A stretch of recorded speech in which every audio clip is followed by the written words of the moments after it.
Hi everyone, कैसे हैं आप सभी। उम्मीद करते हैं आप लोग बहुत अच्छे होंगे, मस्त होंगे, स्वस्थ होंगे। आज की इस वीडियो में हम एक नए चैप्टर की शुरुआत करने जा रहे हैं। बहुत ही दमदार चैप्टर, बहुत ही इंटरेस्टिंग चैप्टर है। उसका नाम है दो चरों वाले रैखिक समीकरण योग। तीसरा चैप्टर है। उस चैप्टर को स्टार्ट करने से पहले आपको बता दें कि अगर आप नए हैं तो आप हमारे चैनल को सब्सक्राइब कर दीजिए, क्योंकि आपको इस चैनल पे एमबीडी गाइड 2024 का क्लास 10th का जो है मैथ सब्जेक्ट का एक एक ऑब्जेक्टिव और सब्जेक्टिव क्वेश्चन का सॉल्यूशन हम करवाने वाले हैं। इसलिए अगर आप 10th क्लास में हैं तब तो और भी अच्छी बात है, कर दीजिए सब्सक्राइब आप, और बेल आइकन को प्रेस करके ऑल पे प्रेस कर दीजिए, ताकि आपको सबसे पहले वीडियो का नोटिफिकेशन आपको मिले जब भी अपलोड करें। तो उस चैप्टर को शुरू करने से पहले हम आपको उसके बारे में कुछ जानकारियाँ दे दें। कुछ रूल्स हैं, उसके बारे में समझ लेते हैं। हम 10th क्लास में क्या है तो 3 तरह के ग्राफ पढ़े थे। किस तरह के ग्राफ पढ़े थे? 3 तरह के। कौन कौन सा, आइए समझते हैं। 3 तरह का ग्राफ था हमारे पास। पहला था इस तरह से,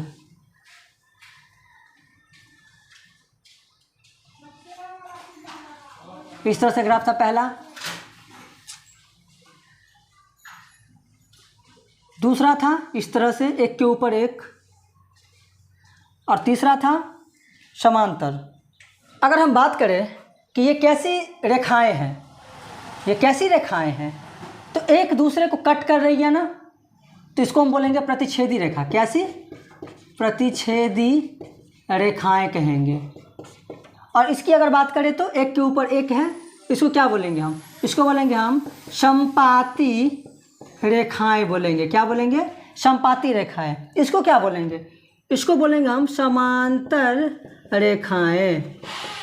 देखिए ना, समांतर है ना, समानांतर क्या है? सेम है, जहाँ भी जाएगी आगे एक साथ बढ़ती जाएगी। ये समांतर रेखाएं हो गई। ये एक के ऊपर एक रहेगा अगर चढ़ा हुआ तो उसको हम समपाती बोलेंगे। एक दूसरे को जब काटेगी तो उसको प्रतिच्छेदी रेखा बोलेंगे।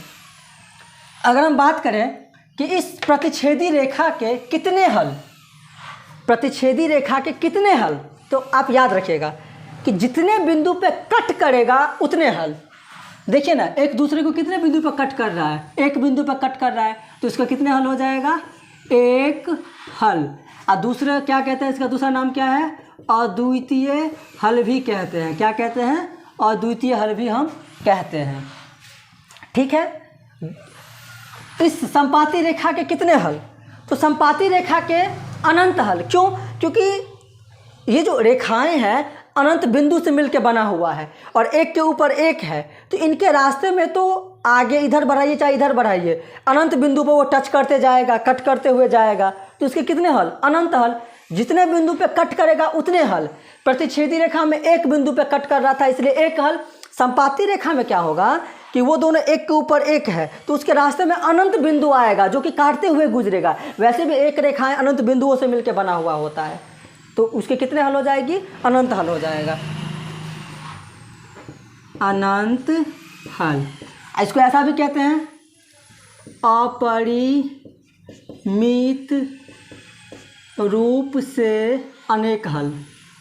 अनेक हल ऐसा भी कहते हैं हम। ये समांतर रेखा के कितने हल? तो समांतर रेखा देखिए ना, किसी को भी कट कर रहा है, किसी भी बिंदु पर कट कर रहा है, दोनों अलग अलग है, तो कितने हल होंगे इसके? कोई हल नहीं। क्यों होगा कोई हल नहीं? क्योंकि एक भी बिंदु पे वो कट नहीं कर रहा है, नहीं तो टच कर रहा है, इसलिए कोई हल नहीं। कोई हल नहीं। याद रखिएगा, प्रतिच्छेदी रेखा के कितने हल? एक हल। समपाती रेखा के कितने हल? अनंत हल। और समांतर रेखा के कितने हल? कोई हल नहीं। क्यों? कारण तो समझ में आ गया। चलिए, अगर हम बोले कि ये कैसा युग्म है, ये दोनों कैसा युग्म है? हल हो रहा है ना, इसलिए बोलेंगे हम संगत युग्म। क्या बोलेंगे? युग्म। युग्म का मतलब होता है जोड़ा।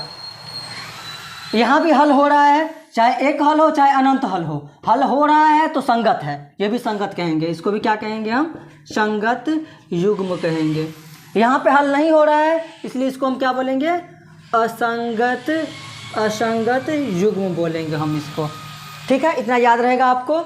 चलिए, अगर हम बात करें कि यह कैसा निकाय है, कैसा निकाय है, विरोधी है कि अविरोधी है कि आश्रित है, तो ये देखिए ना, ये अविरोधी निकाय है, एक दूसरे को विरोध नहीं कर रहा है, साथ में है, मिल रहा है, हल हो रहा है, इसलिए इसको हम क्या बोलेंगे? अविरोधी। क्या बोलेंगे? अविरोधी निकाय बोलेंगे इसको। इसको क्या बोलेंगे हम? आश्रित। एक के ऊपर एक लदा हुआ है, चढ़ा हुआ है, तो इसको बोलेंगे हम आश्रित। क्या बोलेंगे हम? आश्रित। आश्रित बोलेंगे, आश्रित निकाय बोल दो। इसको क्या बोलेंगे हम? विरोधी। अलग अलग है, हल नहीं हो रहा है, एक दूसरे से अलग अलग है, तो क्या बोलेंगे हम? विरोधी बोलेंगे। विरोधी, विरोधी, विरोधी निकाय इसको हम कहेंगे। ठीक है, तो एक ग्राफ को देख करके हम ऐसा अंदाज़ा लगा सकते हैं, है ना। लेकिन अगर एक ग्राफ की बातें ना हो, अगर ये तो ग्राफ को देख करके हम इतना कुछ कह सकते हैं, एक ग्राफ को देख करके। अगर आपको ग्राफ न कहे, ग्राफ को बिना देखे दो चर वाले रैखिक समीकरण दे दे आपको और तब बोले दो चर वाले रैखिक समीकरण दे दे, मान लीजिए कि 2x प्लस में 3y बराबर है 5, 5x माइनस में 2y बराबर है माइनस का 9। ये क्या है? हमारा दो चर वाले रैखिक समीकरण युग्म है ना। अगर इसको देखकर आपको कुछ भी पूछ दे इसमें से, तो कैसे पता करेंगे? बात समझ रहे हैं आप मेरी? ये तो ग्राफ को देख करके आप इतना अंदाज़ा लगा सकते हैं और क्या होता है नहीं होता है वो आप कह सकते हैं। लेकिन आपको समीकरण दे दे और पूछ दे कि बताइए ये दोनों समीकरण जो है वो कैसी रेखाएं बनाएगी, तो क्या कर सकते हैं? बिना ग्राफ बनाए हुए पूछ दे कि ये दोनों समीकरण कैसा युग्म है, संगत है या असंगत है, कैसे जवाब दीजिएगा आप?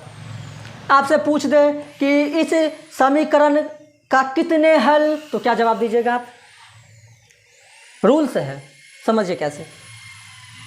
अगर दो समीकरण दे देगा, उसकी बातें हम कर रहे हैं, अगर वो दिया रहे, समीकरण दिया रहे, तो क्या हो सकता है? अगर a1 बट्टा a2 बराबर में नहीं होगा अगर b1 बट्टा b2 के, तो हम समझ जाएंगे कि वो प्रतिच्छेदी रेखा बनेगा। क्या बनेगा? प्रतिच्छेदी रेखा। तो कुछ भी इसमें से पूछे हम जवाब दे सकते हैं, चाहे संगत है पूछे तो भी हम जवाब दे सकते हैं। बस ये शर्त याद रखिएगा, अगर a1 बट्टा a2 का मान निकालेंगे यहाँ से बराबर b1 बट्टा b2 का मान निकालेंगे और बराबर c1 बट्टा c2, ये तीनों अगर बराबर हो जाता है तो हम कह देंगे ये संपाती बनेगा। और जैसी रेखाएं हमें दिमाग में आ गया तो हम कुछ भी निकाल सकते हैं। हल की बात करें, संगत की बात करें, विरोधी की बात करें, कुछ भी निकाल सकते हैं। सिर्फ रेखाएं हमें समझ में आ जाए कि ये किस रेखा का शर्त है, ये किस रेखा का शर्त है। प्रतिच्छेदी रेखा का शर्त हमें याद है तो हम कुछ भी कह सकते हैं। हल की बातें भी कर सकते हैं, निकाय की बातें भी कर सकते हैं, युग्म की बातें भी कर सकते हैं, कितने हल है उसकी भी बातें कर सकते हैं, है ना।